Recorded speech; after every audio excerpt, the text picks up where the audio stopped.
Good evening and welcome to tonight's centenary event. For the past 100 years, the Tavistock and Portman have been at the forefront of exploring mental health and well-being.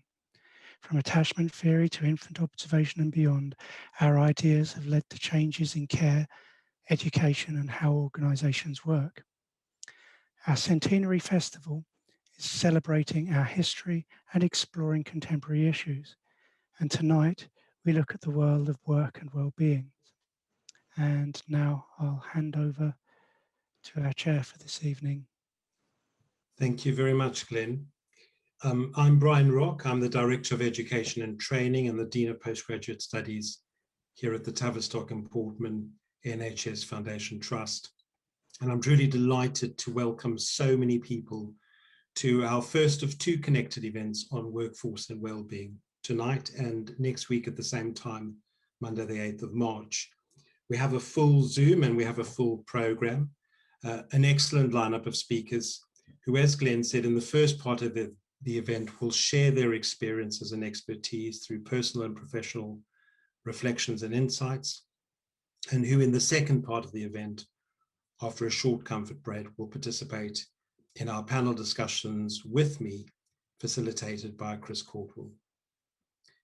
One red thread running through this event is the part education and training plays in the support and development of the workforce and in supporting individuals and teams too.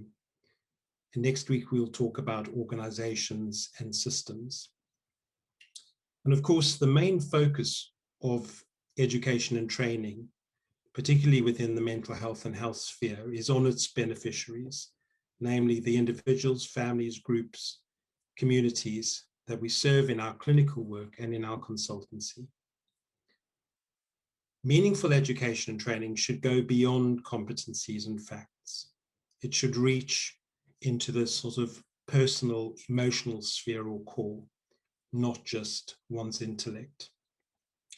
And this is what I think sets the Tavistock and Portman apart, differentiates who we are and what we do. And it's something that we put huge store by.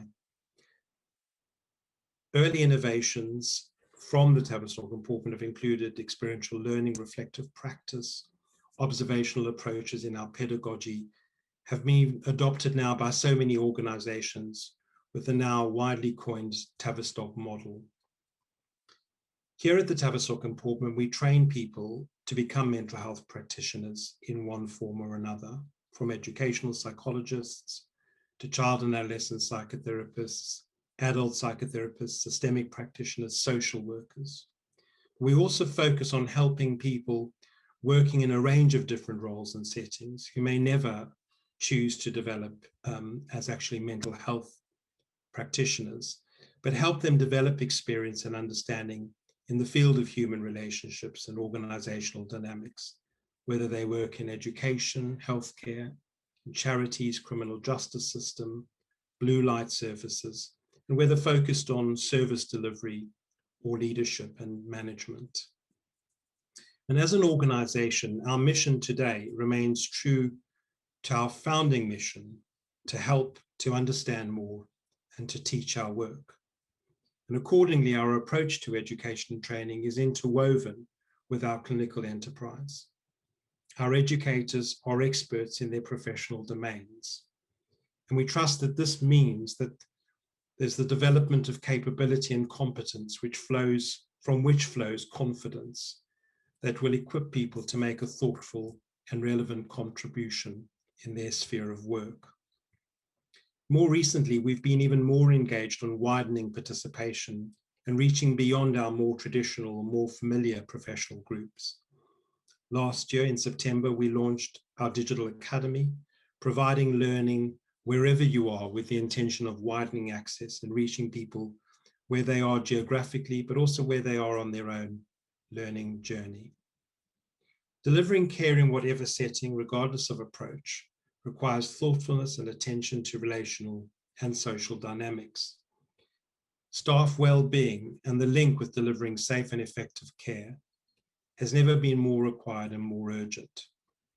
The well-known phrase, physician, heal thyself, Luke chapter 4, verse 23, really needs to be extended.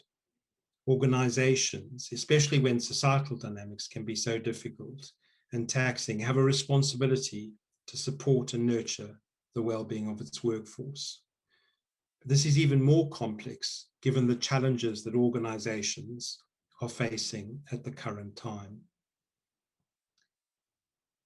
In health and mental health care, this might be more obvious, but I believe this extends to all organizations in all sectors and is even now more relevant when taking support and development in the broader sense. And we've had recently a clear signal from the financial services industry with the chair of KPMG, Bill Michael, having to resign after his comments to a staff group about needing to stop moaning about the impact of COVID.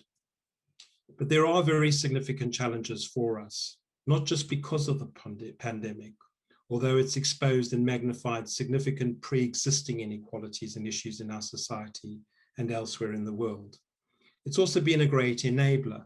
The Office for Students recently launched a report about digital learning in the higher education sector and used the term gravity assists to show the extent to which the pandemic's actually enabled organizations and people within higher education to actually pivot and start to adapt and develop new ways of learning and new ways of working.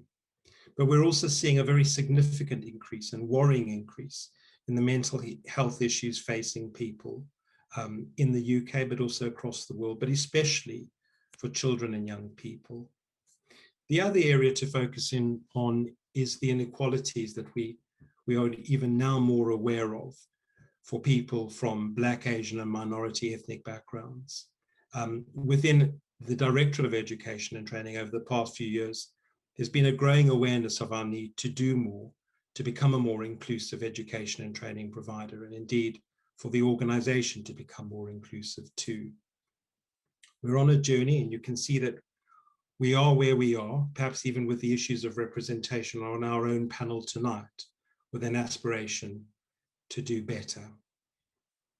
There's going to be a lot, I think, for us to hear tonight and listen and contribute, and I think it's going to be a very rich evening, which I'm very much looking forward to.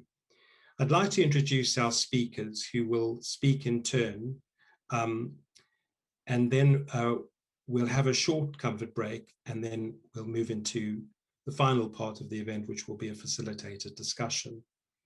And the first speaker is Charlotte Williams, who's an organizational consultant at Tavistock Consulting. And she brings 20 years of experience working as a clinician and leader in higher education. In her current role at Tavistock Consulting, she provides consultancy and coaching to leaders and teams alongside developing and delivering leadership training. Helen Shaw will speak after Charlotte, and Helen's a portfolio manager for educational psychology, social care, leadership and management at the Tavistock and Portman, and is responsible for both long and short courses. She's an organizational consultant, coach, and researcher who works with individuals, teams, and organizations. And Helen's the former co-director of the charity Inquest. Our last speaker is Claire Shaw. Claire's a consultant nurse working in the adult and forensic services at the Tavistock Centre. Claire's been involved in developing and providing training to nurses and allied health professionals throughout her career, using an applied psychodynamic framework to explore and understand the impact of healthcare work. And the panel discussion, which I'll join, will be facilitated by Chris Caldwell. Chris is our Executive Director of Nursing and System Workforce Transformation. She's also the Chief Nurse for North London Partners in Health and Care Integrated Care System, where she is a Senior Responsible Officer for Staff Wellbeing and provides strategic oversight of the North London Mental Health and Wellbeing Hub. So I'd now like to invite Charlotte to share her presentation and thoughts. Thank you, Brian. And good evening to you all. It's good to see you. So as Brian said, my name is Charlotte Williams, and my main role at the Tavistock is working as an organisational consultant at Tavistock Consulting. But I also do some teaching on the Masters in Leading and Consulting in Organisations, and I facilitate the support group for disabled students. And I want to tell you something about how I came into this work, a bit about my personal and professional journey, because I think it illustrates something of the Tavistock approach to both the individual, the group, and also to the organisation.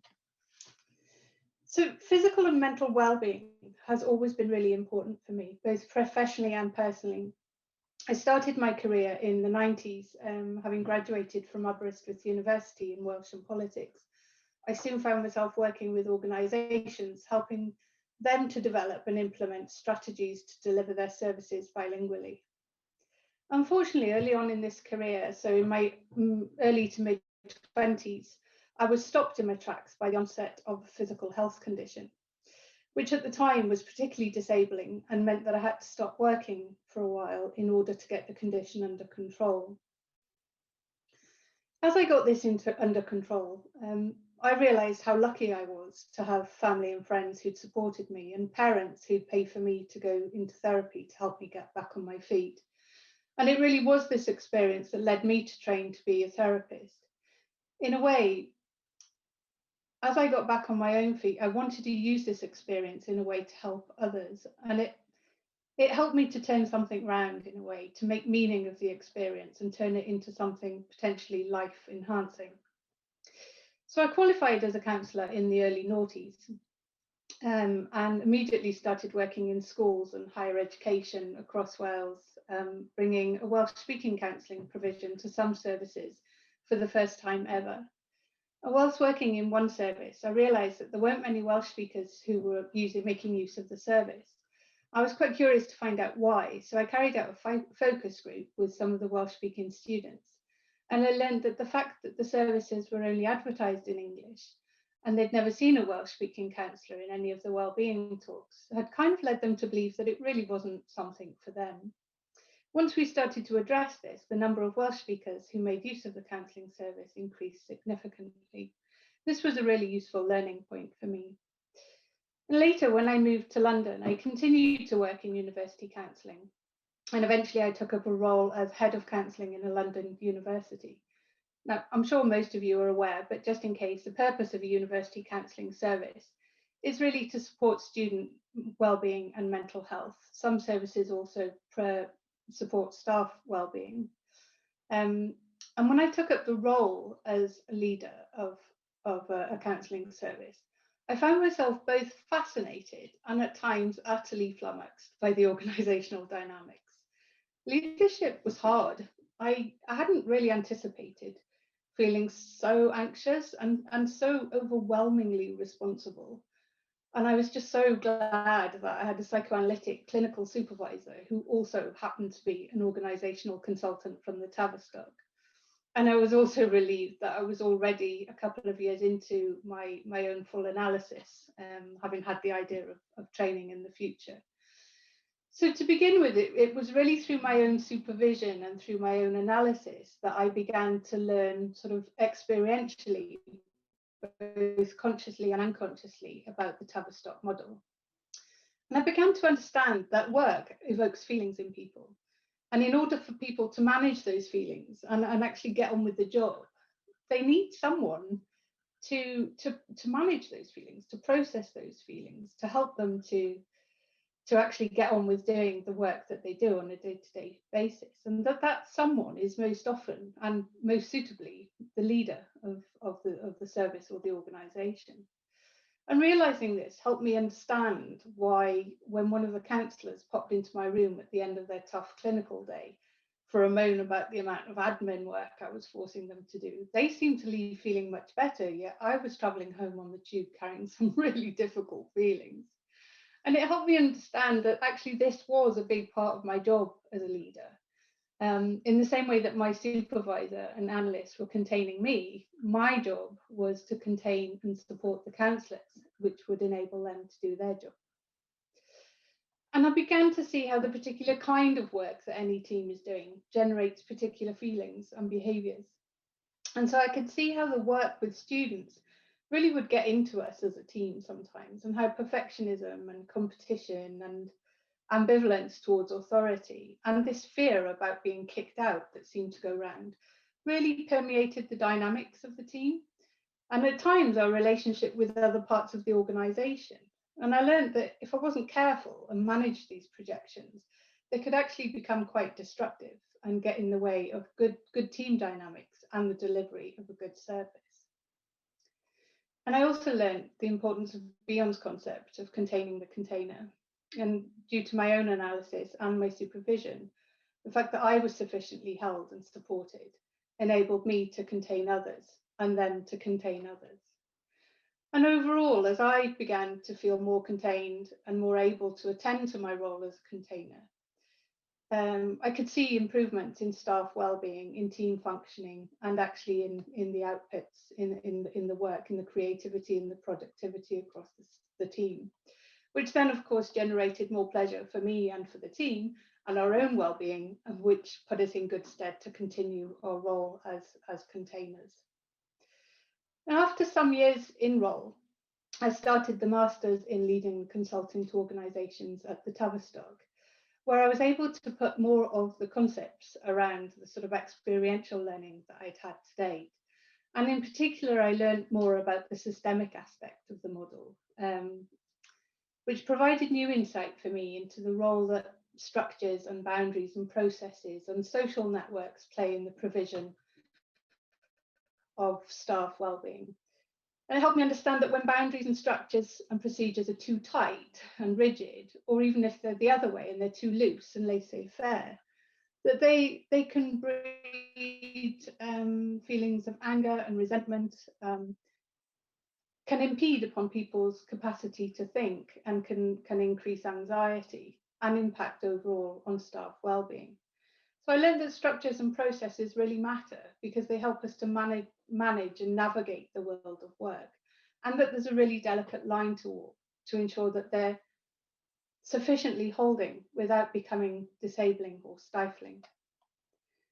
So by the end of the course, I was so enthused by my experience and how the learning had helped me to really take up my role fully and make the experience of leading both pleasurable and successful, that I wanted to teach it to other leaders. And now that's what's led me to my role here at Tavistock Consulting as an organisational consultant. And that's what my work involves on a day-to-day basis. And over the last year, I've worked with leaders and teams across sectors, disciplines, cultures and countries. And a number of things have really stuck out for me. And I think one of them is that the personal-professional split that's permeated the workforce to a degree for too long has finally been recognised for what it is, and that is a split. And across the sectors during COVID, there seems to have been a real increase in recognition that wellbeing in the workplace really does matter, and that the personal and professional are interconnected. And for staff to do well, they need to be well. I've also noticed that organisations and leaders in this recognition have really stepped up and have become aware of gaps perhaps in skill sets and recognise that this is a part of their role, and have stepped forwards more in wanting to learn the skills or reconnect with skills that they potentially already have to do this. And we've also seen in Tavistock Consulting that the pandemic has exposed cracks that were already there, really. So things that were already papered over seem to have come to the surface more as people's anxieties increased during the pandemic. And so much of our work has been double task in many ways. Whilst we've been containing and supporting teams and leaders through the impact of COVID, we've also been helping them to address difficulties that perhaps have been around for some time but have become more exposed. So just to give a couple of examples of the work I've been doing, I've been coaching an experienced senior leader in an international aid organisation.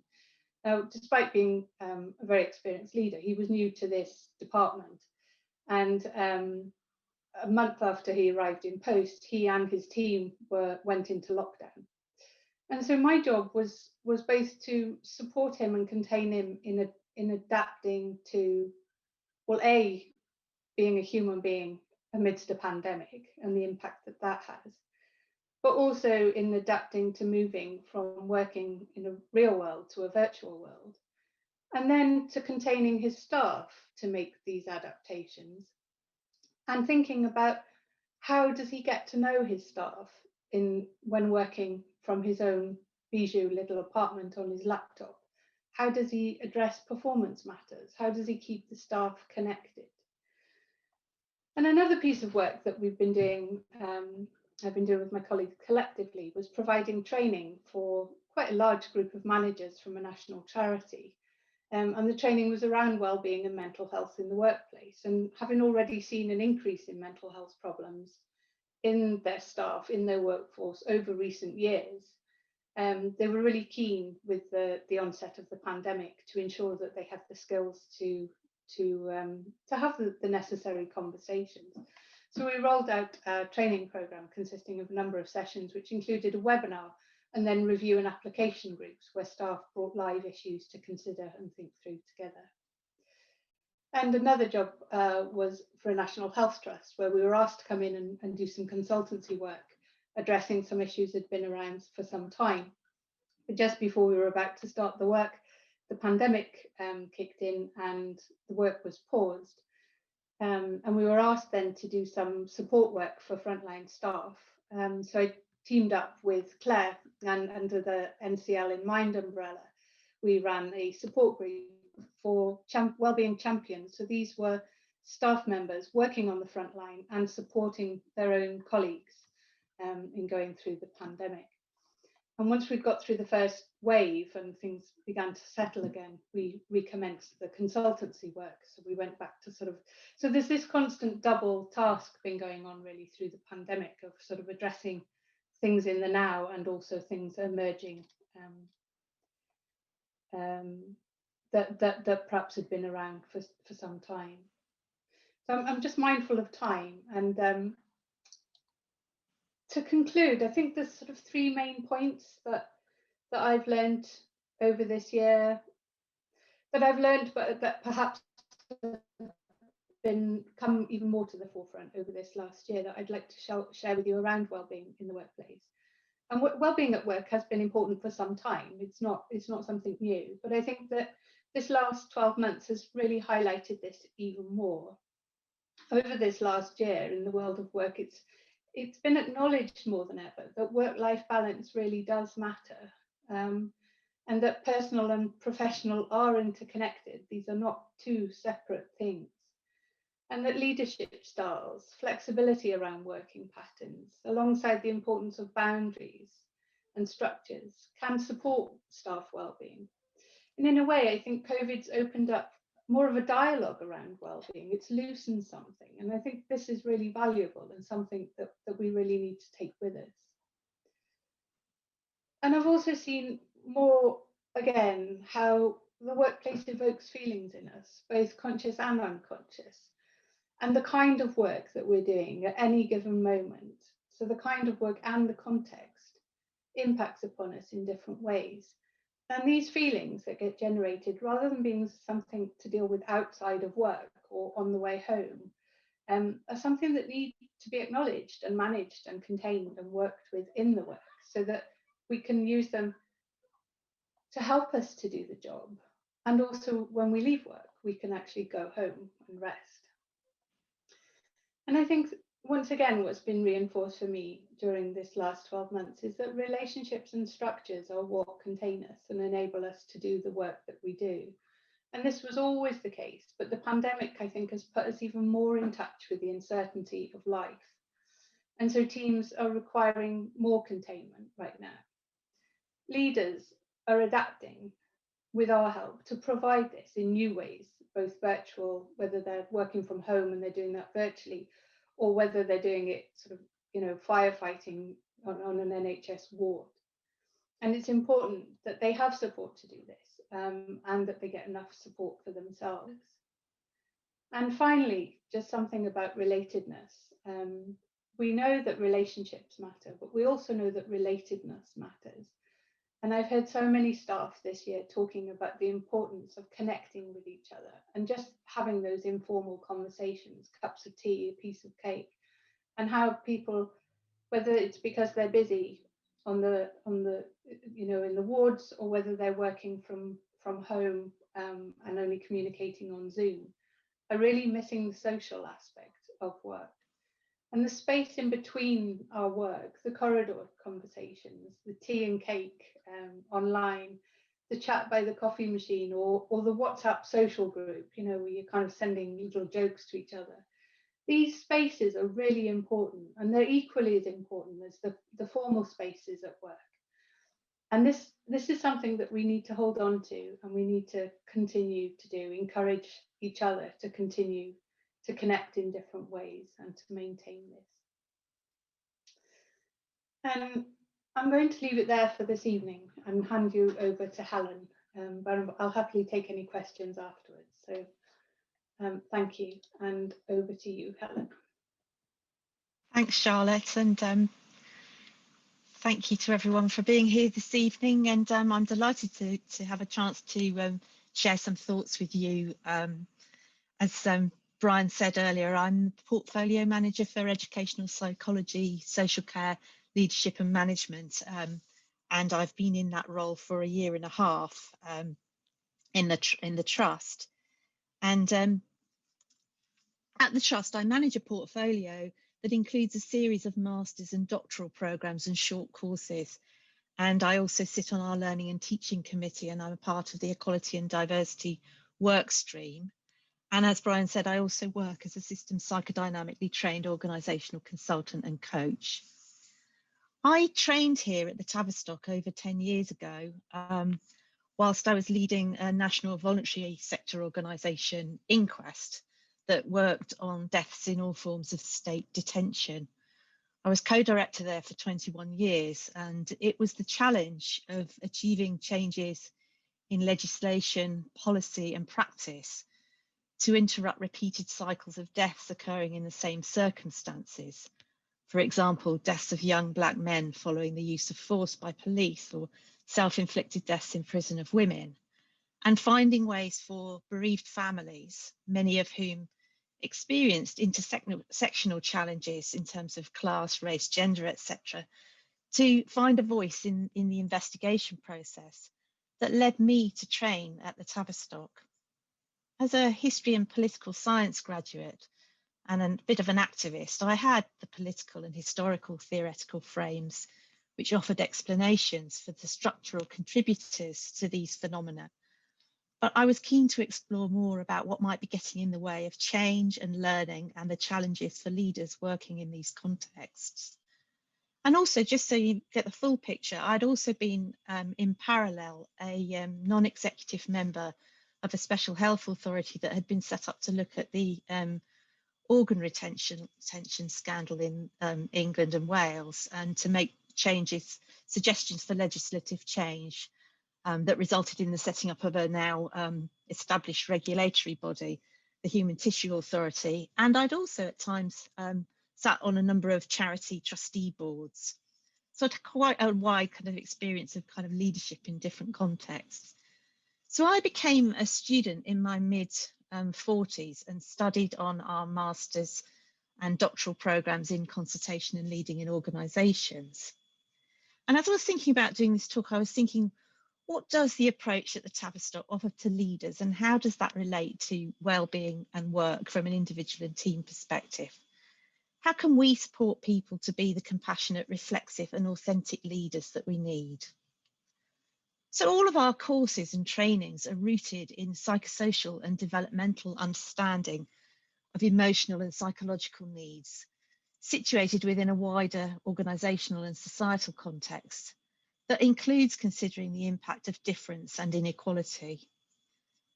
As people have already said, they put an emphasis on experiential, observational and reflexive study of the self in professional relationships.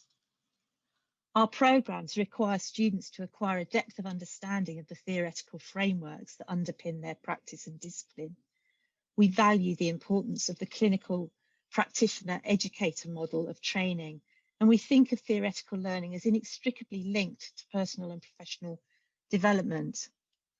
Learning's designed to help students and participants on our courses make sense of the emotional experience they bring to their learning experience, and which is also generated by their engagement in the training itself.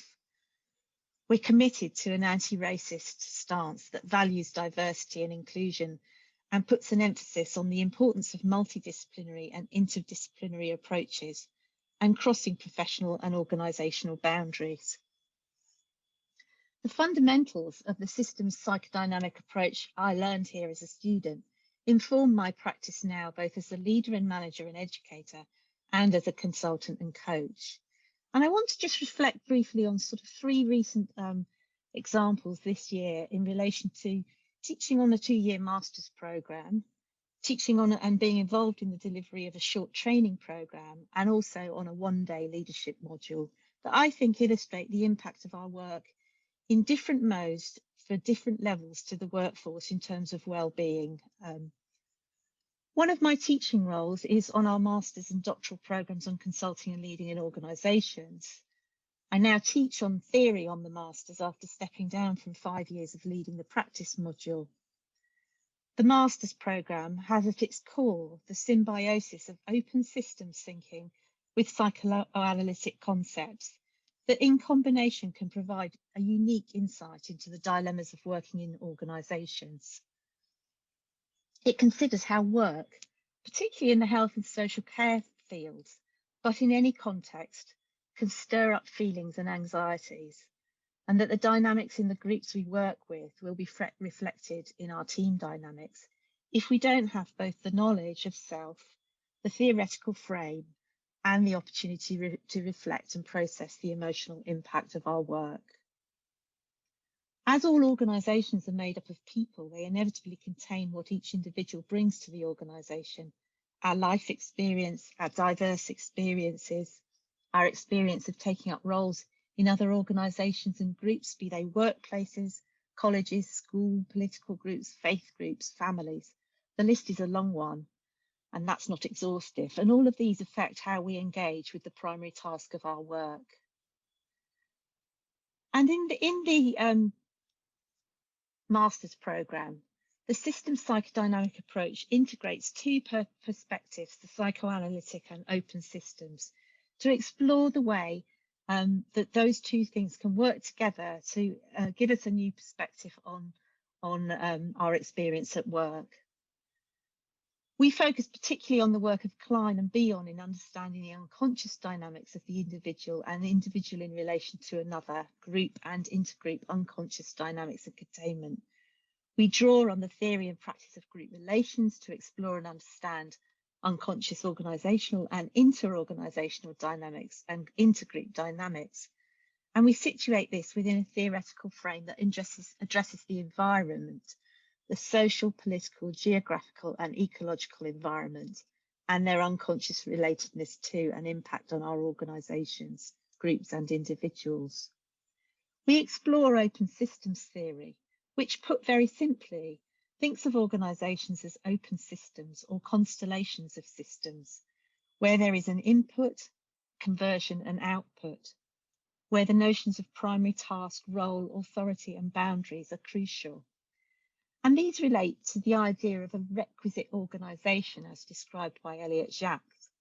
Does the organisation have the right structure and configuration to achieve its task? Can we focus on how we work,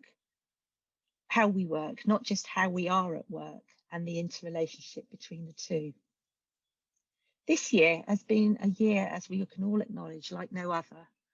And the immersive experiential model for teaching on the master's programme has been experienced differently by new students who have joined and related to each other, the staff team and their learning experience virtually. The experience of our students, together with that of the D10 staff team in delivering the course out online this year, has contributed to us offering an online version of the master's programme starting next year.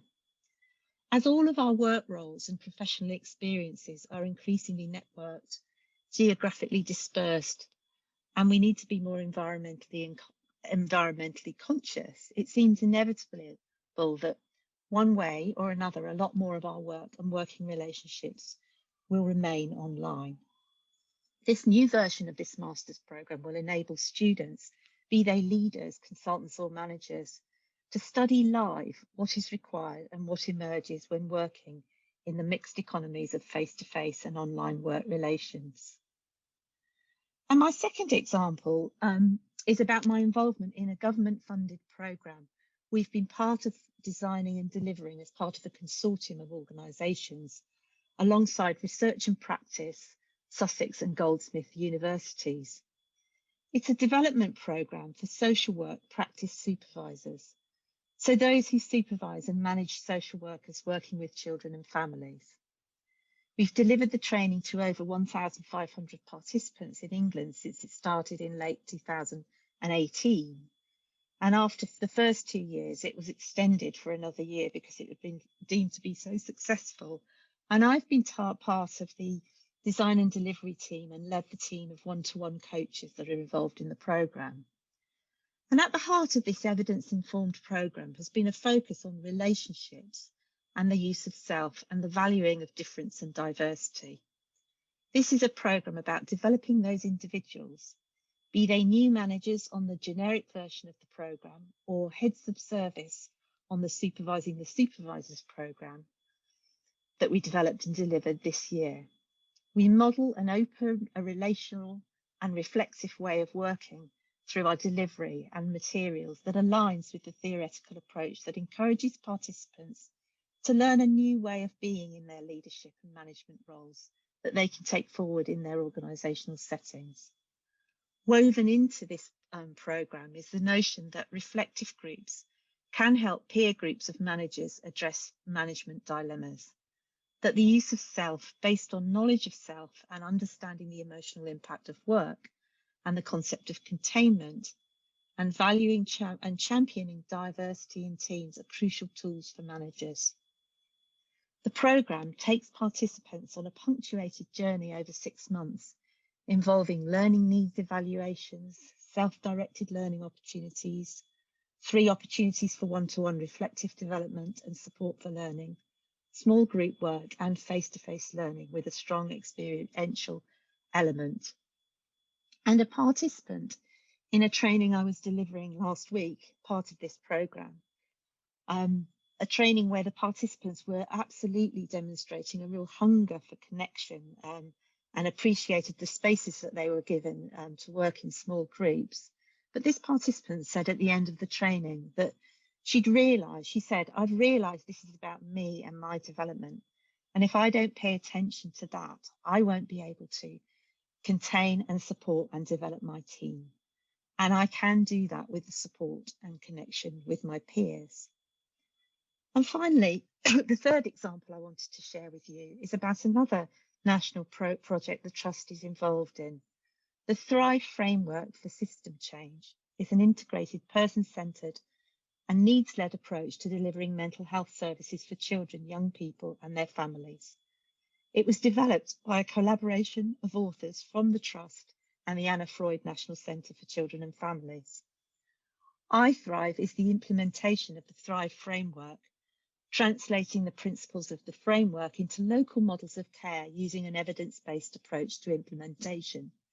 Sites are supported through that implementation via the iThrive Toolkit and also through the iThrive Academy, a set of learning and development modules created for cross-sector professionals that support children and young people's mental health. I've been working with colleagues in our Children, Young Adults and Families Department to develop and deliver a leadership module virtually as part of the offer to those multi-agency leaders working within local authority boundaries to implement the iThrive framework. Drawing on the pedagogical models described earlier in my talk, I've designed a one-day programme that gives a taste to leaders of the Tavistock approach, which has experiential learning alongside theoretical and application of learning at its heart. Part of the one-day programme that is also supported with a number of action learning sets, but part of this programme involves working on cultural competence and intersectionality.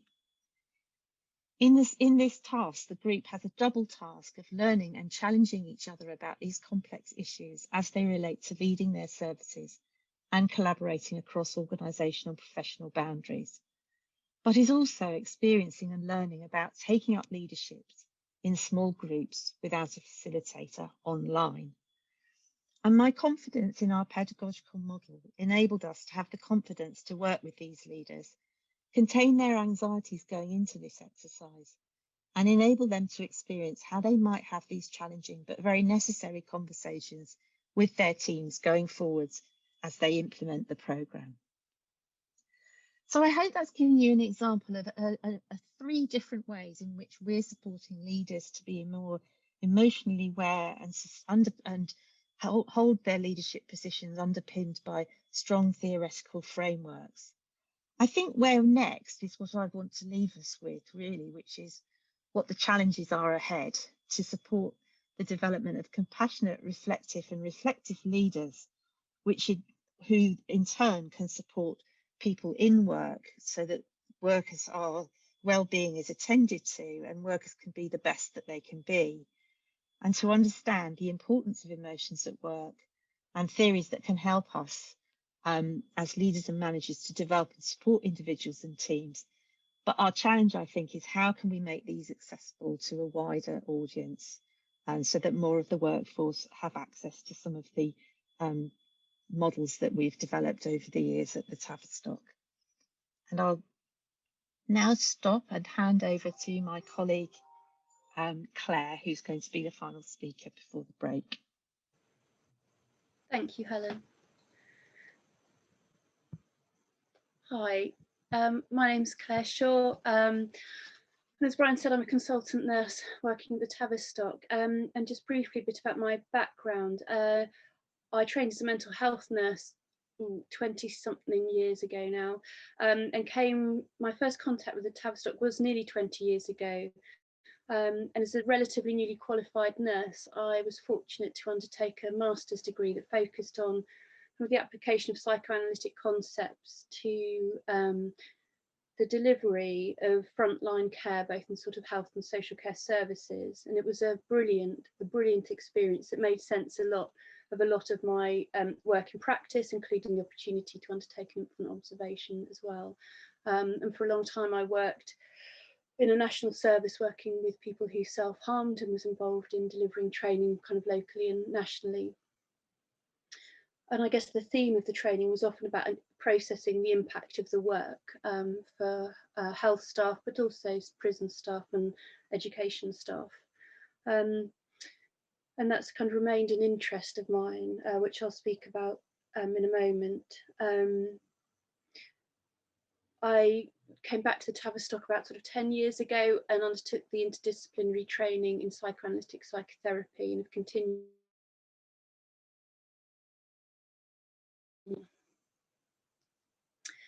I'm going to talk a bit about the experience, my experience as a nurse, and having worked with nurses specifically in developing and providing training, as I mentioned.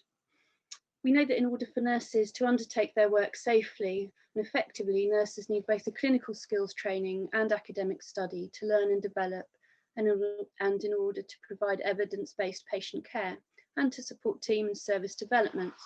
And this forms the basis of our professional training. From my experience, many nurses feel that their professional training hasn't fully equipped them to be able to understand and process the inherent emotional and psychological demands of their work. I don't think this is unique to nursing. Medics, lawyers, teachers, and many others may have a similar experience. The risk, I think, is that there can still be a tendency to defensively reduce nursing to only tasks and knowledge, rather than recognising the work involved in the constant and complex interplay of observation, experience, feeling and thinking in the context of a relationship with a patient within the work of an organisation. Tom Main reflected on the contribution of Valiant groups to the development of health professionals' capacity for thinking. He wrote, "The aim is not to produce scholars, but skilled craftsmen who can work with human suffering. Clinical knowledge enables us to practice safely, but it is the thinking and feeling that enables us to provide an attuned response to patients and also to stay interested and curious in our work. This aspect of our work requires an emotional availability, the capacity to be receptive to conscious and unconscious communications, to be able to contain, to feel and think and communicate even the most distressing of thoughts and feelings. The The difficulty that we're faced with is that the struggles within nursing aren't due to the absence of clinical training opportunities, nor access to academic courses. And when I say struggles, I'm referring to the high attrition rates and sickness rates, the causes of stress and distress, and the experience of feeling burnt out or overwhelmed. These are concerns that existed before the pandemic, but have been drastically exacerbated by it. I could reference a number of reports that highlight the potential negative emotional and psychological impact of work on nurses. Other reports highlight the positive relationship between the satisfaction and morale of nurses and the provision of higher quality care, both of which suggest that something else is needed in order to support nurses in doing their work, something that helps by attending to the experience. I'm going to start by focusing on the experience and the qualities of nursing work with a view to reflecting on the needs of nurses. Some of these are new challenges in relation to COVID. Others are inherent to the experience of nursing, but may have been exacerbated or exaggerated by the current situation. We need to consider the experience of patients in order to consider the experience of nurses. Illness and hospitalisation often bring fear and anxiety at some level. There may be proximity to death, the loss of control, the loss or change in sort of sense of self, issues of trust and dependency in relation to those who provide care. COVID may have intensified this experience, with patients being admitted in the absence of the support of family members, who might ordinarily have offered the love, contact, reassurance and containment needed. These feelings and a myriad of others may be communicated directly and verbally, or unconsciously and indirectly to those looking after the patient. NHS services appear to experience an ongoing series of restructuring. However, within the last year, there has been a seismic shift in the rapidity and quantity of service restructuring in order to meet clinical demands. And these creative and dynamic solutions to meet clinical demands have been successful, but changes and redeployment have meant sudden changes and losses for staff, losing their specialist work, losing their team, losing contact with their peers, and also with their informal support structures and opportunities, as Charlotte described. Clinicians and managers have had to make compromises. Ever-increasing clinical demands were experienced alongside decreased staffing and resources.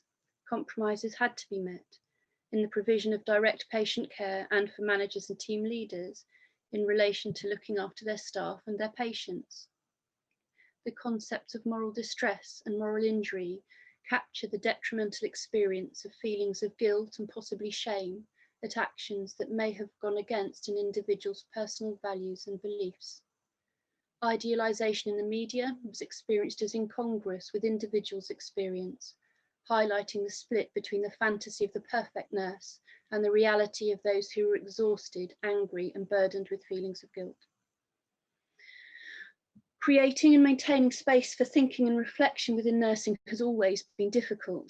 The value on doing as opposed to thinking can appear at times to be in direct correlation to the distressing nature of the work. Defences may be overdeveloped, with a powerful underlying fear of pausing and reflecting and experiencing this associated emotional impact that has been kept at bay.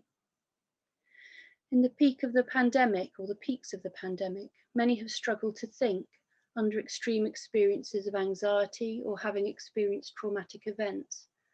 And these are things that inhibit our capacity to think temporarily while we are busy surviving. These are the key ideas, and it's not an exhaustive list by any means, but they speak to the qualities of work that may be characterised by powerful feelings, needs and defences. And I'm aware that these aren't limited to nurses and nor to acute services. So, what do we think is needed?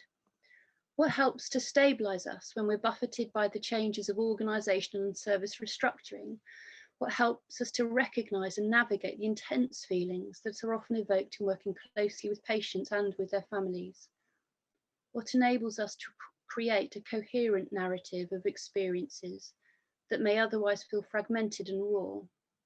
How do we understand our own sense of professional identity and authority amidst a showering of caricatures and projections?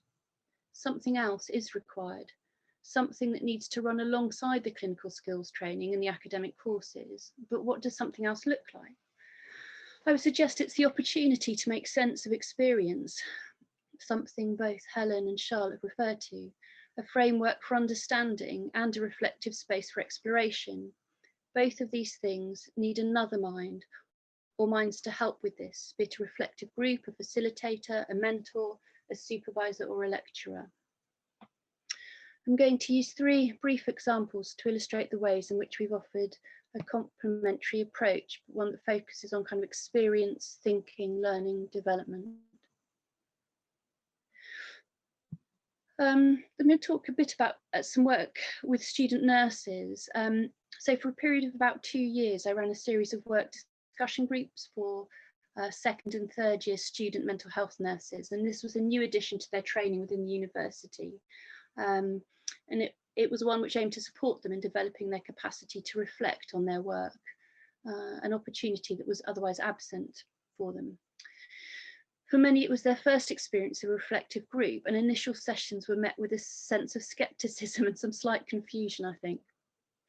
In her observations from the late 1950s, Menzies Lythe spoke of the nurses' training functioning to impart information to the student nurses.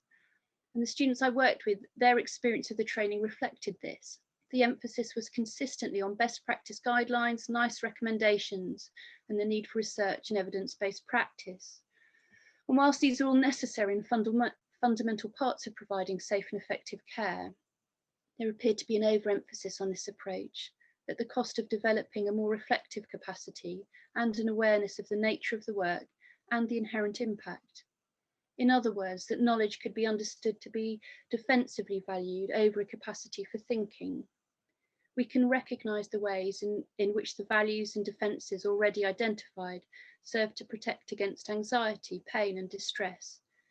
But it's also worth noting that they also deprive nurses of the capacity to develop a more coherent account of events and experience. And within the groups, there was space for exploration, and we drew on the use of a psychodynamic theoretical framework, which helpfully added meat to the bones of experience. One of the consistent themes that the student nurse struggled with was the idea of being available to patients. The word that they used was how porous should we be? And this was something that was discussed as a valued idea and a recognised aspect of the nursing role. The students described observing experienced nurses that they identified as being burnt out, seeing them as unavailable to patients either physically or emotionally. And this often started as something being identified in the other rather than themselves. But time and exploration provided a view less coloured by projections. The students were able to be more aware, for example, that paperwork, whilst a very real demand, could also enable and justify them not engaging with patients, particularly those who placed a powerful demand on them emotionally. But the question then, sheepishly asked at first, was how on earth to manage this? How could one be emotionally available and not be overwhelmed? Would one risk becoming the patient? The need to be separate, yet to be able to be affected, was explored within the groups and was held in mind in the moments between sessions where they noticed the pull for distance. Another theme was the lack of awareness of the impact that students had on patients, or of the patient's impact on the students. The importance of these relationships was often dismissed. An example would be people not saying goodbye when they finished a placement, not saying goodbye to the patients they'd been working with, despite often having been the most available person to the patient whilst on the ward. And one could attribute this to their lack of experience and their lack of confidence, but it was also a powerful cultural phenomenon in places, one in which the importance of relationships was defensively minimised or at worst denied. The possibility of nurses having angry or aggressive feelings was also able to be discussed, and it appeared as though in this distancing there was an anxiety about both the patient's level of need and dependency, but also getting close to the raw feelings of loss, pain, madness and fear, but that this was something that could be discussed and understood. In summary, the groups provided a safe enough space where the students could think about their experiences at work and make links between patients and thoughts and feelings, making links between thoughts and feelings and actions, making links between organisational pressures and experience at work, and so on. They weren't having to demonstrate kind of their knowledge, nor find an answer or make or develop a plan, but rather develop their capacity for noticing and for being interested, both in their own experience, but also those of their patients. I'm going to talk a bit about kind of this, about a bespoke training. Many of our programmes for nurses are bespoke trainings, and these are programmes that vary kind of in relation to the needs that have been identified. So I'm going to talk a bit about a programme that we've been running for 2 years, which is just finished, with trainee advanced clinical practitioners. The literature shows us that transitions are difficult, that moving from kind of student to registered nurse, or moving into a leadership position, or possibly changing professional role. And over the last 2 years, as we've developed and provided a supporting programme to trainee advanced clinical practitioners. And there's recognition that these roles provide both a valuable development opportunity, but also that there is an inherent level of pressure and anxiety in undertaking the training, as experienced clinicians have to tolerate being both expert and novice, moving from positions of having extensive clinical experience and expertise to undertaking a training where they face a very steep learning curve, and becoming a novice again in order to undertake the new role. Attrition rates within these trainings were very high, and these were understood in terms of the pressures, tensions and complexity of the roles and the trainees' shifting sense of professional identity. Something else we offered was specific. They had a fantastic master's programme within a university, and they had clinical study days provided by experts in their fields. And our role was to provide a space for reflection, an opportunity to connect and share experience with their peers, and a series of seminars that drew on psychodynamic and systemic theory to provide a framework for understanding their experience as trainees. Following discussions with supervisors, commissioners and the trainee ACPs themselves, we developed a programme that reflected their concerns and challenges. Initial sessions, the themes included understanding anxiety, the dynamics of difference, being good enough. And latterly, we explored the impact of changes and also looked at trauma, both relevant to their daily work in the context of the pandemic. Within the last 12 months of the programme and in a rapidly changing NHS, we also offered contact and continuity, and the programme continued to develop to meet the group's needs. At times we adapted the content, thinking about the area of trauma as an example, and at other times of increased clinical demands with members of the group being redeployed, we had to postpone daytime seminars and instead chose to offer kind of early evening connecting groups, which were simply spaces for people to come together informally, to make contact and to touch base with one another. The feedback captured the sense that this was a very new approach to them, one they experienced with some uncertainty as to whether it was actually wanted. But as time passed and relationships and trust developed, there was quite a different experience, that this was important to them and experienced as valuable. It takes time to shift from not stopping and thinking and talking about experience to the point where one wants to stop and think and talk and values it.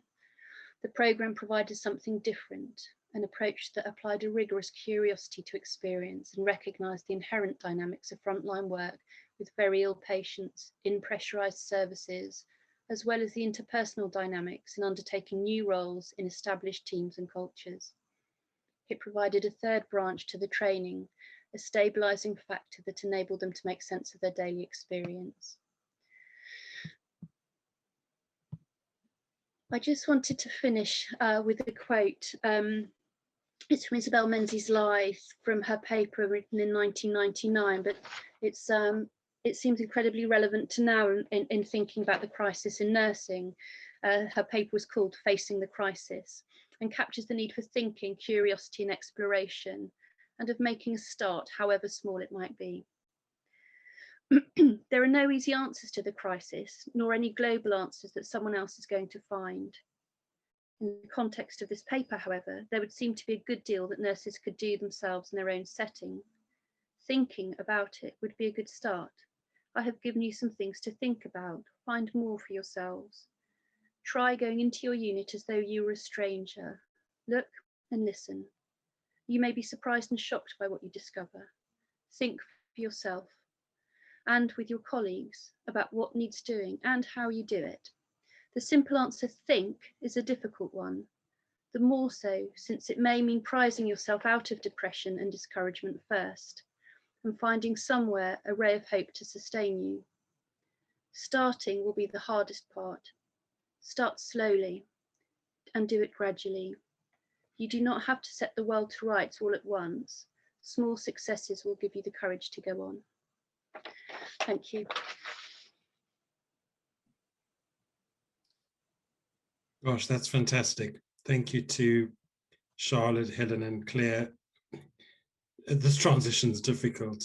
Such rich presentations, some commonality, but also real differences to consider and explore. Each of us will, it will resonate differently with each of us, and that's why I'm looking forward to the next part of the event where we have the opportunity to share thoughts, reflections, and start to further explore. There's so much in what each of our speakers have offered. Charlotte's sense of relationships and relatedness, which for me put in mind a sense of sort of something much more ordinary and the importance of that. Helen drawing out not only our own, our own personal development as something getting in the way of being effective in our relationships at work, but also something that's actually required. Claire, your need to understand the experience of patients to really understand the experience of nurses and how we're all sort of interconnected, but how under pressure and perhaps from different positions of privilege and also of neglect or of struggle or trauma, things can get sort of fragmented and split apart. So those are just a few of my reflections. You'll have your own too. I'm going to suggest that we take a short comfort break and resume at in 5 minutes, just to get, stretch your legs, have a bit of time away from the screen. Before we do, I want you in your own way just to really give your thanks and my thanks of appreciation to our three speakers, who I think have really, framed the event beautifully, and I think given us a lot to consider and digest and explore.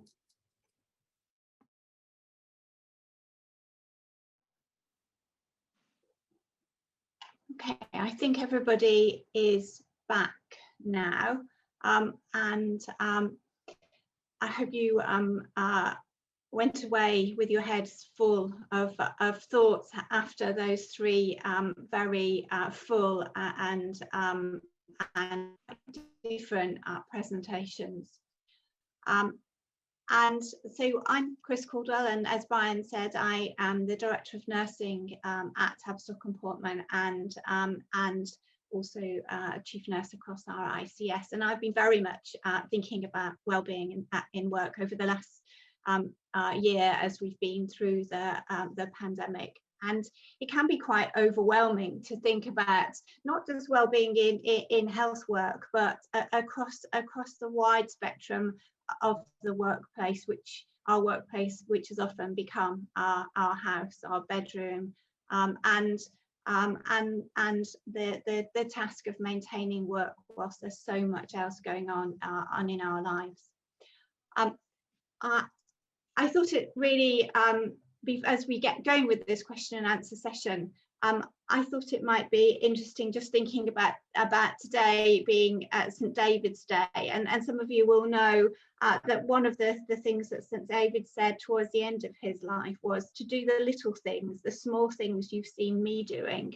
And I was very much reminded of those words as we heard the presentations about that difference between in professional trainings, what we observe other people do and how we learn from them, and understanding what's going on for them when they're doing those things in terms of knowledge underpinning practice.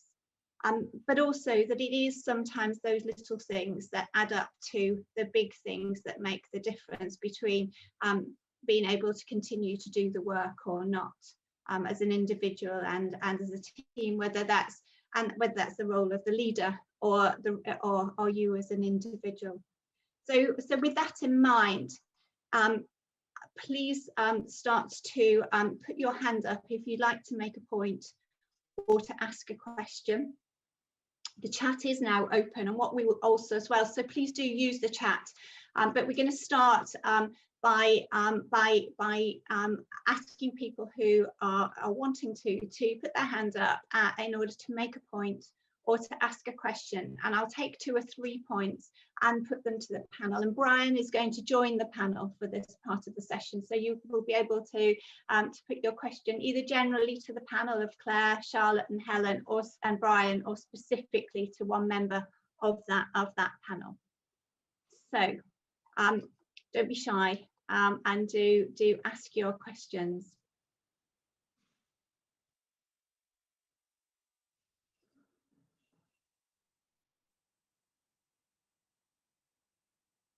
It's always difficult to be that first one, isn't it? So perhaps I'll start then by asking a question that I was led to think about when Helen was speaking, and I was thinking about how do we equip our leaders to confidently ensure that they are putting systems and processes in as part of their roles, so that that they can maximise the opportunity for their staff to feel that they are supported in their well-being at work. I wondered how the panel might, so not necessarily Helen actually, but any other member of the panel, would you like to respond to that question, whilst to give people an opportunity to think of their questions and put their hands up?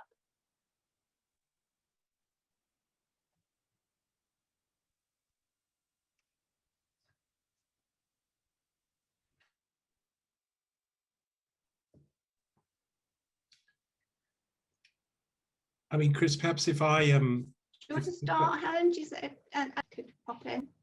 Shall I say something? What I was thinking, Chris, as you asked that, was I was thinking that one of the things that's important is just to start to have those conversations, really. It's something about giving voice to some of those thoughts that I think is so important, and talking with the people I was working with last week, just being able to start to think about their own emotional well-being as leaders led them to start to think about perhaps what their staff needed in terms of their well-being at work. So I think there's something about asking the questions and the power of questions, and equipping our leaders to ask those questions of themselves, but also of their peers and those they work with. My initial thoughts. Thanks, Helen. Brian, did you want to come in? Thanks, Chris. I mean, I think it's a fascinating question, and it's quite complex. I think there's something in what you asked about the sort of confidence, and I think there is something about authenticity. And I think it was something that Charlotte also reflected in what she spoke about, and authenticity and connectedness. I mean, I know for myself as a leader in an organisation and part of a system, to really, I suppose, consider what you think is expected of you, and sometimes actually those things can get in the way of actually being approachable, being open, being able to sort of share. And I think I've found certainly in my own sort of experience of those sort of times, perhaps when you're actually prepared to be more open and perhaps to share perhaps things that you may feel make you appear less of a leader, less strong, less confident, less trustworthy in some way, actually in some sense go a long way to increasing people's trust, and also their sense that they're able to share and actually be open. There's a wonderful sort of study that was done in the States about leadership in terms of being trusted or being feared in some way.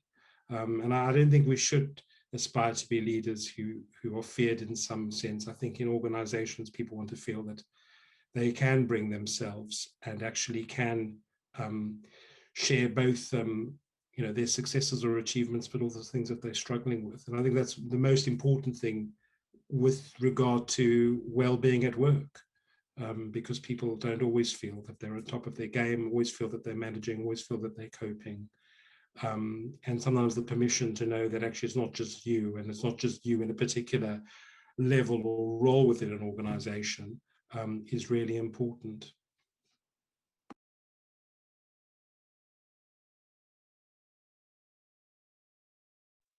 We have a comment in the chat, which is it sort of resonates with what you've just said from Rebecca about the tendency to idealize leaders, and I think what you're describing is very much kind of speaks to that. So so there's three people with their hands up. I'm going to take you one by one, and then we'll get the panel to respond. So as you're as you're hearing the comments and questions, just think about which of you would like to respond. So there's Vivian Smith, then Sarah, and then Gazelle. Let's take Vivian first. So I'm a psychologist in the secondary care community team, and just moved into a more senior position. And I guess one of the things that's really been on my mind over the past year is how a team that's already been struggling with some fragmentation and difficulties coming together and difficulties creating a space to think, how we, over video particularly, create more space for connection and thinking. But I'm thinking about actually the question that you just read out, and how in some ways we're idealized by patients who don't want to see nurses or doctors and want a psychological sort of cure, in inverted commas. And our colleagues, I think it feeds into some of the splits in the team. And then I think when psychology tries to come in and create a space for thinking, often this then becomes something that's sort of resented or seen as sort of unwelcome, and as if we're sort of trying to impose a way of thinking or feeling that isn't that feels a bit foreign in the team. And I think it's a sort of ongoing dilemma. So we've tried to create some additional spaces, but I'm not exaggerating when I said it's taken a year to create an hour-long space for the team to come together and create reflection. And I'm really glad we've created it. But I just wonder if there are any sort of ideas on sort of how, I think what happens is the sort of the splits that we experience with patients get enacted in the teams, and how we can kind of help bring that together. And I think cut through the idea that we sort of sit alone in our specialist fields and can't think together, really. Thank you, Vivian. I'll take the other two questions and then get a response. So Sarah. Hi, I'm a social work practice consultant and researcher, and it was something Helen said actually about the idea of intersectionality and cultural competence, because my research is looking at how teams support social workers with emotional demands of their work. And actually, I'm doing an ethnography with two teams, and actually, what has come up in the observations and interviews is this idea of kind of accepting difference, which really struck me at a time during pandemic when there was a separateness, when there was lots of anxiety, that maybe often we look for sameness. And I was just really curious about a team that embraces the differences between them. And I'm wondering the idea of the leadership or leaders being able to facilitate those conversations. But what I was seeing was actually the whole team were doing that. They were doing that collectively and separately as well.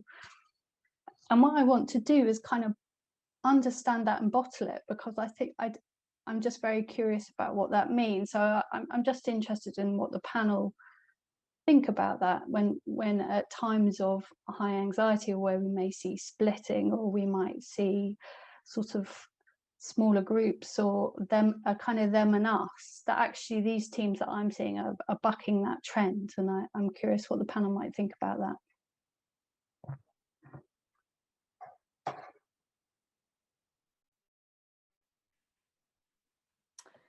Yes, hello everyone. I'm a communications professional who has a background in the NHS, but prior to that in the charity sector.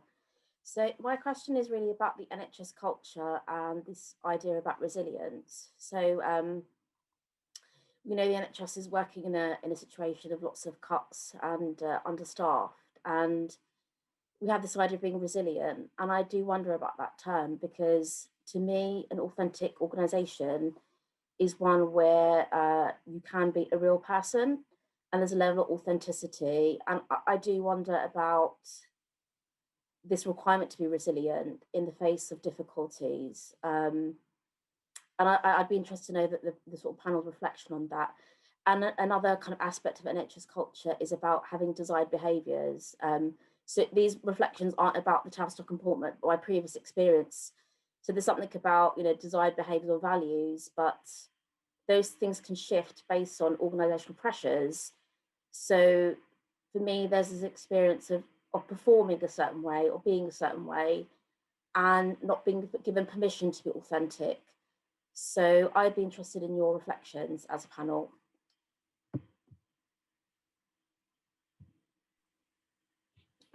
Fantastic. I'm having some connection problems. So, but we've had three great comments then. So let's start with a response to Vivian's question about and well done, Vivian. You know, talk about small things that, you know, having actually carved out a space like you have during this time is amazing, and well done to you.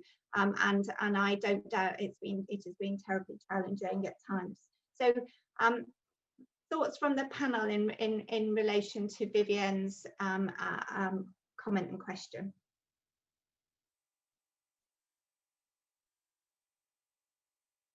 Who would like to pick that up?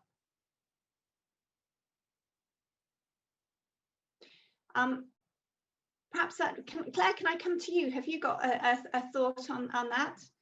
I do have a thought, but it's in a way it's a rather general thought, because Rebecca, I read your question in the chat, and it was something I thought about, a general state of kind of idealisation, and whether that made I don't know, created, I thought, some sense of disappointment with reality. And I thought, Vivian, your point about kind of the splits in the team, and I guess the projections that go along with that, which I guess are uncommon at the best of times, but it sounds as though your sense is that they're kind of exacerbated at present. And I guess my thought was really about the levels of anxiety and uncertainty that we're all working within, and the tendency or the risk of operating in states of mind that are very much about kind of splitting uncertainty and projections. It came to mind a quote somebody said once to me in the context of thinking about being able to be in touch with the outside world and reality. And they said to me, reality is highly overrated. And I was thinking, it may feel at the moment that the reality of being in touch with all the complexities, the demands, the uncertainties, the anxiety, the losses, are pushing all of us within our work and possibly home lives as well into these states where we turn away from the reality, even the reality of who our colleagues are to us. And I was interested in, is it Sarah's description of the team, who seemed quite connected with reality and maybe can bear some of the pain of the losses that everyone, I think, has experienced in the context. We can think about the losses kind of, you know, personally, but professionally. Many people have described a sense of not experiencing the same levels of satisfaction in their work with patients. We can think about it in terms of the compromises with care that people are having to provide, you know, but whether we feel we've got kind of the capacity to bear that, to bear being in touch with the reality and bearing the loss, pain, disappointment, discomfort, I think is another question. Thanks, Claire. Thanks, Claire. Let me bring somebody else in to think about either Sarah or Ghazal's question and comment. Charlotte or Helen? Go, Charlotte. I was interested in what Ghazal was saying about the culture within the NHS, well, not just within the NHS, within a lot of, I think, public sector organisations, and that this idea about resilience. And my sense, Gazelle, from what you were saying, and tell me if I've misunderstood this, was that you kind of feel a pressure on some sort of individual resilience, that sort of that there's some subtext somewhere that's saying that if you're resilient enough, then you can manage this regardless of the cuts and the conditions of work, and that somehow feels like it potentially impedes upon your capacity to be authentic and real within the workplace. And I know that there's been sort of some cross-departmental work going on with NewsDo and with my colleagues in Tavistock Consulting, looking at the stress and resilience model for the NHS, and it's something that I'm also thinking about with higher education. And then I think that, you know, the Tavistock approach is very much looking at, well, how can we build a resilient organisation? Because I think there is a danger if we focus too much on individual resilience. The implication is that if you can't cope, then you're not resilient enough, or you haven't done enough sort of self-help, or been on enough resilience workshops, or had enough therapy. Whereas I think that the Tavistock approach, and what we're trying to work with organisations and leaders to think about, is actually how do we build the supportive organisation within which people with different levels of resilience can coexist. And if we develop an organisation that actually thinks about how it supports its staff and people within it from all aspects. So there's a 5-pillar model looking at consideration of the nature of the task, the emotions that get evoked in the work, the systems that are in place, and revises all of that. Then the idea is that ultimately, even though obviously the wind will change and we may have a pandemic or it may be something else, that actually we're not solely reliant upon individual levels of resilience, and we're actually providing a supportive organisation within which people with different levels of resilience, both physical and emotional, can not just thrive, but not just survive, but also thrive. Does that speak to what you were talking about, Gazelle? Can't seem to see you.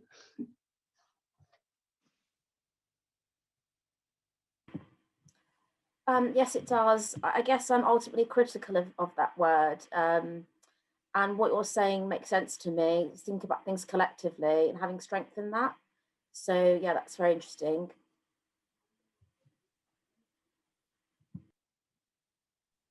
Thank you, Gazelle, and thanks, Charlotte, for mentioning the model, which those of you that are going to join us next week will hear some more about, and I will post a link to that work in the chat shortly.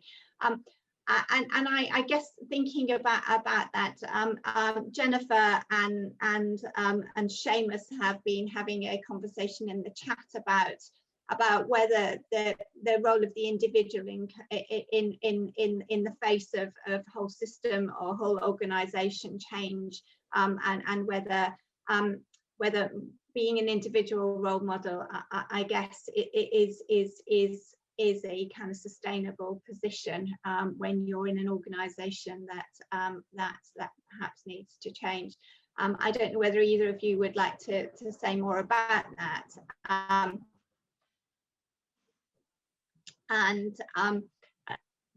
So do think about that. Did anybody else have anything to reflect on from the panel in terms of Sarah's comments? If not, then then I will. Yeah, Helen, go. I was just reflecting on Sarah's comments and just thinking about how I've heard in some of my consultancy work recently, and particularly during COVID times, that have put teams under a lot of pressure to kind of work rapidly and quickly and kind of be redeployed and come together very quickly. I kind of a bucking of the trend really in terms of their effectiveness and ability to do that. And I guess that kind of whole question of how can we maximize all of the diverse talents of it within teams, how do we enable that to happen? And my question really for Sarah, I'm not saying you need to answer it, really was around what was the kind of organisational culture in the organisation where the team was, who were effective at kind of drawing on the diversity within their team and having those conversations, because we do a lot of work facilitating those kinds of conversations and suggesting it's a really good thing. But you may well be in an organisation where they're a bit ahead of the curve in terms of thinking about distributed leadership in their organisation and perhaps modelling I think. And I think this speaks a little bit to the question around how can you make a difference as an individual in a really challenging situation. And I think there is something about what you model and then what you enable other people to do just by your leading by example in terms of modeling good practice. So I was left with a question really, but it mirrors something I've seen as well in other organisations, particularly this year. Thank you, Helen. Thank you. I'm going to bring Lydia in now, and then we'll come back to the questions in the chat. Lydia Hartner-Rowe. Oops, I'm sorry to be multitasking. I'm cooking supper and listening. But I had a question which sort of links with what Helen just said and some of the other comments. I'm very interested in the moment in followership, and when we talk such a lot about leadership and how leaders can make a difference, but there's something about the relationship between leaders and followers that's really powerful. So I suppose it was partly a question for the panel about where they thought, you know, what ideas they had about what we as followers can do, whether we're also leaders or not. And I think it does fit with the question about resilience, because absolutely, ideally one would want to have an entirely collective approach, I would think, to resilience. And you know, the resilient workplace is a very important idea. And we've got a mini course coming onto the Digital Academy related to that. But it was really just wanting to ask a bit what people thought about the role of followership and the kind of a muscular but flexible way of following, and what role that has in promoting an environment where people's well-being can flourish. Thank you, Lydia. Anybody want to respond to that? Helen? I think I kind of responded. I too, as you know, Lydia, are curious about followership, and I think there's something about followership that's relational. It's dependent on, it's co-created between the leader and the follower, and I think it's something about attending to that. But there's also something about, I think, being more active in our roles as followers, and it relates back to some of the stuff I was talking about earlier in terms of understanding kind of the structural side of organisations and having kind of clear role clarity and clear boundaries around what's ours and what's others. And it also links, I think, to the question around how authentic leadership and how we can develop relationships of trust, because I guess a true followership leadership relationship should also involve challenge from both sides. So I think it's something that needs to be attended to and worked on by everyone involved. It's not just a question of being a good leader and you'll get good followers. There's something actually co-created. Thanks, Helen. Thank you. Okay, and we've got a question in the chat, which is another question for you, Helen. Sorry. This is a question from Phil Robinson, who asks, in view of what you were saying about speaking with managers and leaders, are you confident in the ability of the leaders to lead effectively?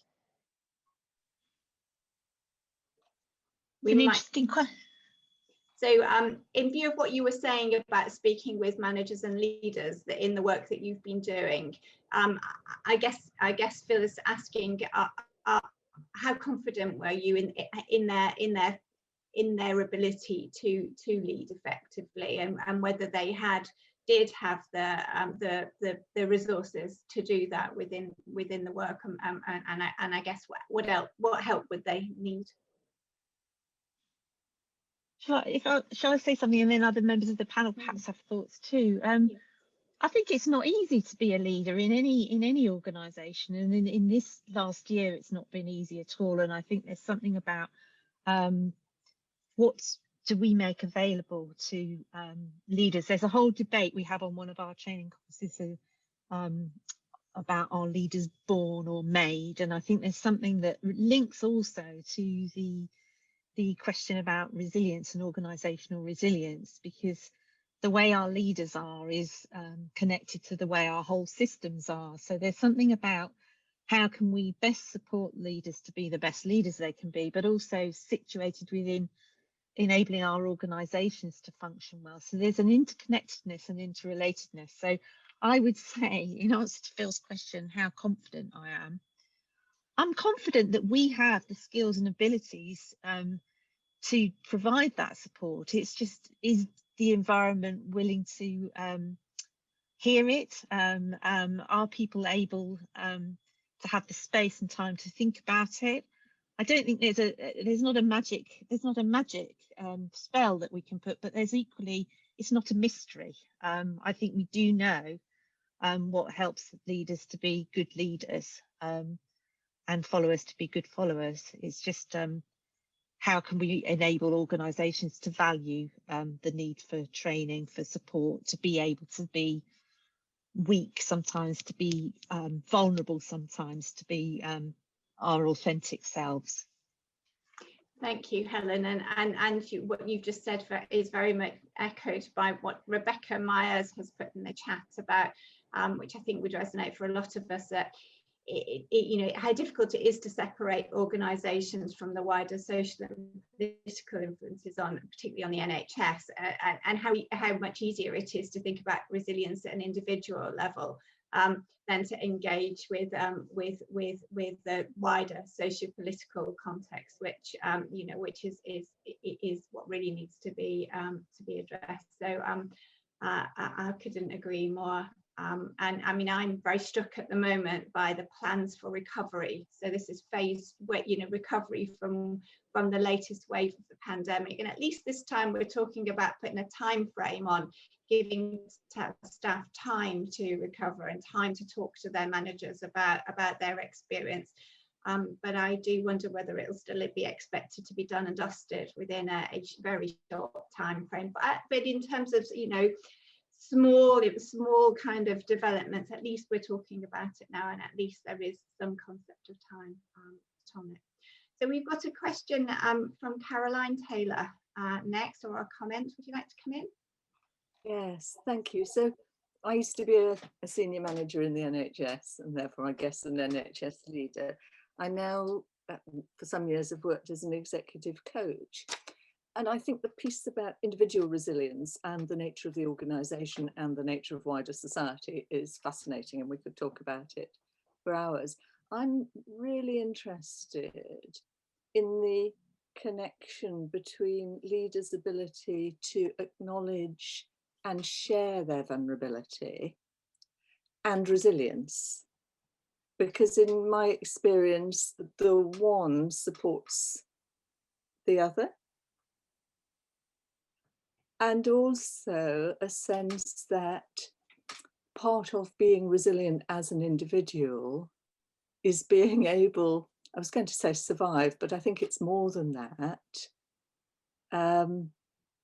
The turbulence and the pressures of the organisation and of society more widely. And that's kind of something we need in our everyday life, as well as our role as leaders. So I'm sorry, I'm exploring this in my head, you can hear it, and I'm really interested in the panel's reflections.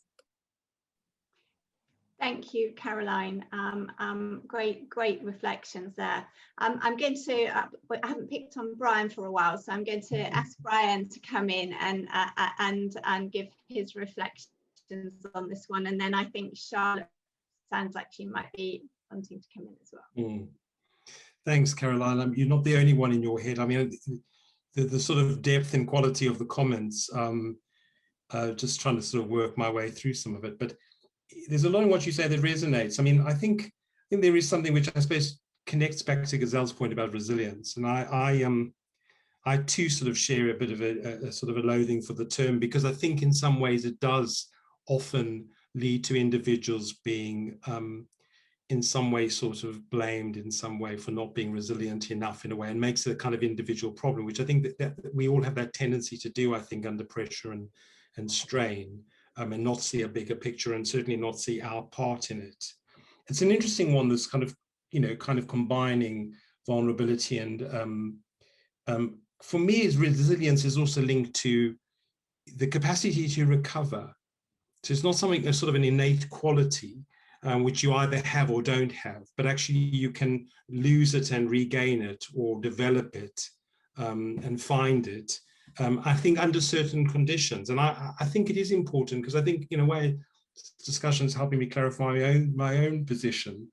I'm not so opposed to this idea of individual resilience, because I think it's part of the picture. I think the problem is that it gets sort of in a way skewed out of proportion, a bit like what Rebecca's, I think, drawing our attention to about the way in which political and even organizational defenses can marshal against taking account of responsibility for making things better for people. I think it's sort of also, if I may, and I think Chris might regret actually asking me to contribute, I'm going to go on, but I'm going to try and be brief, but I do want to sort of try and bring this around.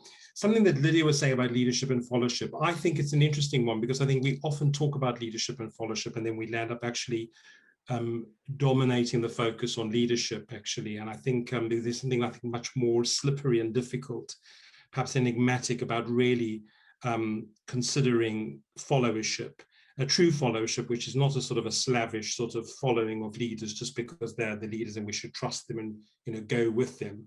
I think now in the 21st century, certainly with the pandemic, I think we're in a much, much more complex space.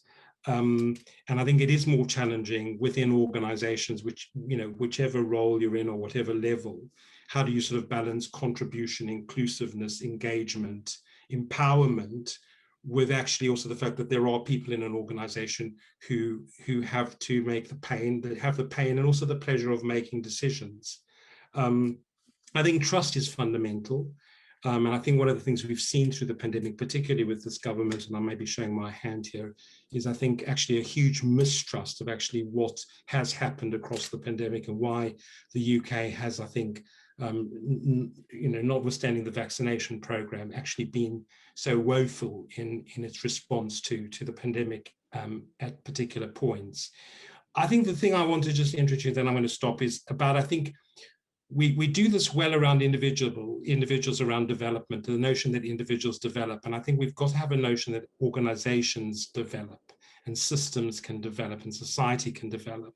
And I say that because I want to draw on a sort of a concept from a psychoanalyst, Donald Winnicott, who talked about through sort of in ordinary child development, the sort of notion of moving from dependence to independence. And I don't think you ever get sort of true independence as such, but that in that move, there's a process of sort of disillusionment, and it's managed disillusionment. Actually, if it's too sort of traumatic and too severe, actually that will cause problems. And I think there's something in that space with leadership and followership that is in the space also of disillusionment that allows us actually to progress and move forward and each make a contribution and play our part. So I'm going to stop there. I'm not sure it's a fully formed set of ideas, but that's my contribution now. Thank you, Brian. I'm now. Thanks, Brian. I'm now kind of struck with this idea of, you know, what amazing things might come out of the situation we find ourselves in, where there is quite a degree of disillusionment around, I think, isn't there? So Charlotte, did you want to add anything to what Brian said in terms of that, the question from? I was just Caroline. I was interested in what you were saying, Caroline, about the relationship between resilience and the capacity to sort of be in touch with one's own vulnerability as a leader and authenticity. And it feels like it's shaping in my head, so I'm not actually sure whether this is going to come out particularly well. But I think that also that is the case. That's something I see in my work with leaders, is that, and what that brings to my mind is virtually sort of, if we go to sort of basic physics, and if the engine's running but the brakes are on, so if we imagine the engine's the feeling and the brakes are the suppression of the feeling, then it creates stress from an engineering perspective. Not that I know much about that. And I think that happens in us. And so I think if as a leader, I'm full of emotion and I don't have the internal capacity to process that quietly or to share it appropriately within my role, then my capacity to manage the sort of role is diminished, and I am going to be suffering from more stress. Whereas if I'm okay with those feelings and I'm authentic, even if that's quietly within myself, or with a slight sort of appropriate disclosure of vulnerability in a team meeting, then I think that is very much likely to reduce the stress that we're under and therefore increase our resilience. But that does, going back to Lydia's point, rely on us having good followership and followers who can take up their leadership and followers who are able to cope with a leader who is willing to show a little bit of vulnerability. And I noticed Tim's comment somewhere in the chat about, which relates to somebody else's question. I think it was Vivian's, about where do we, when you've got a fragmented team and it takes forever to get them to come together for 1 hour, what do I do about that? And I think we start where we are. We meet the other and ourselves from exactly where we are, and whether that is 1 hour's meeting or whether that's a gentle check-in at the beginning of a team meeting, or every meeting you have, that you check in with each other, both in the role as a leader and as a follower, and we take up our responsibility to and for each other as human beings, then that begins something of this cycle, I think, of appropriate disclosure of vulnerability, of appropriate authenticity within our roles. And I think potentially increases all of our resilience. So resilience is neither individual or collective. It has to be both. Both of them are in there. I don't know if that makes any sense, but that's where I was thinking.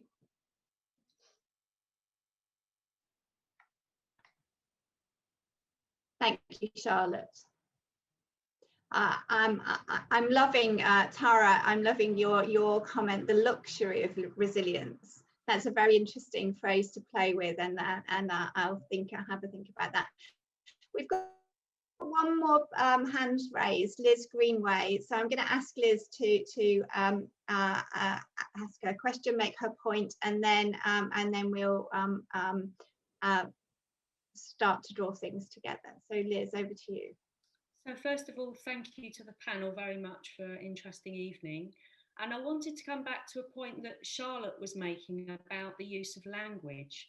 And I think you made a reference to discovering that Welsh was needed in one of your roles. And that just got me thinking about sort of an internal sense of authorization and authority that people can be in touch with if they're not crushed, which is part of followership. And I was then thinking more about the sort of theme of language and its use, and just whether the panel had some more thoughts about the use of language generally, either in their work or other observations that they've had. Thank you. Fantastic question. Thank you, Liz. A couple of comments, points what people want to make.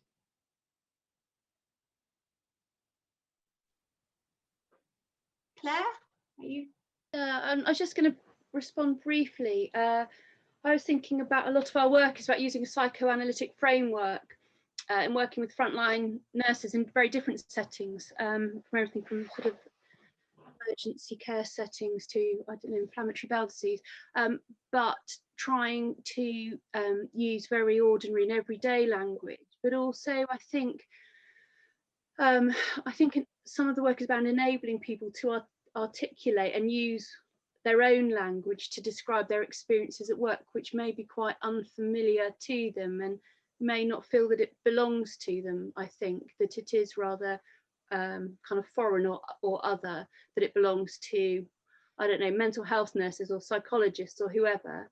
And I think it's about enabling people to develop their own language for describing and articulating their experiences at work. I mean, that's a simple thought. Thank you, Claire. Helen? I had a very similar thought, and I think I was thinking about how it's something about power and language, I think, and about thinking about how we enable people to join the discussions that we're having about well-being, and we don't hide behind kind of the language that belongs to our disciplines or our professions that we actually think about how we have these conversations so that they are accessible. So it's another simple thought, but I think a really important one. And it reminds me, I think, sometimes of conversations I've had in the past when you have someone come to your house to mend your plumbing, and they kind of bamboozle you with kind of words and make you spend lots and lots of money on something that you perhaps don't need. And there's something about the power that they have over you in that situation because you don't understand the language and the concepts that they're using. And it's something I think we need to be mindful of, whatever position we have in an organisation, but particularly if we're educators and also working with people around well-being. Thank you, Helen.